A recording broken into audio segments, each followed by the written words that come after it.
এখানে প্রশ্নটিতে বলেছে একটি দ্বিঘাত সমীকরণের বীজদ্বয়ের সমষ্টি 5 এবং বীজদ্বয়ের ঘনের সমষ্টি 35 হলে সমীকরণটি গঠন করো। তাহলে আমরা এখানে ধরে নিচ্ছি, ধরি বীজদ্বয় আলফা এবং বিটা। তাহলে এখানে যেহেতু বলেছে বীজদ্বয়ের ঘনের সমষ্টি 35, তাহলে আমরা লিখতে পারি প্রশ্নানুসারে alpha cube plus beta cube equals to 35। এবার এটাকে আমরা এ কিউব প্লাস বি কিউবের ফর্মুলাতে ফেলে দিলে কী পাবো? Alpha plus beta whole cube minus 3 into alpha beta into alpha plus beta equals to 35 হবে।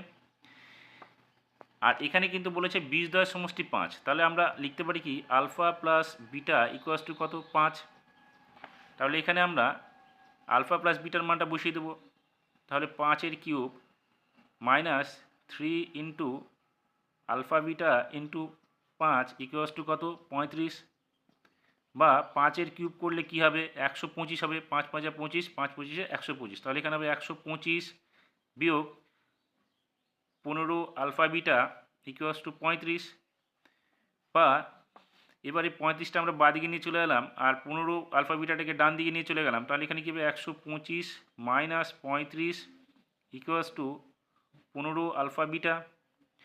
বা এখানে 125 থেকে 135 বাদ দিলে কত হবে? 90। তাহলে 90 ইকুয়ালস টু কী হবে? 15 আলফা বিটা। বা আলফা বিটার মান কী হবে? 90কে 15 দিয়ে ভাগ করলে 6 হবে। তার মানে আমরা এখানে আলফা ইন্টু বিটার মান পেয়ে গেলাম কি? 6।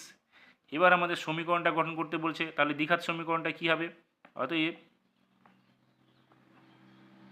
দ্বিঘাত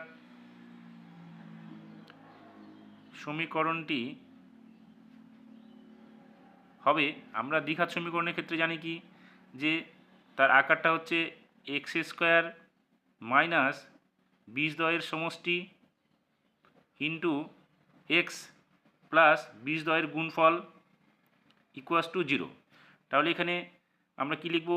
এক্স স্কোয়ার মাইনাস আলফা বিটার মান কত আছে? 5। তাহলে 5x plus alpha into bitter মান আমরা কত বের করছি? 6।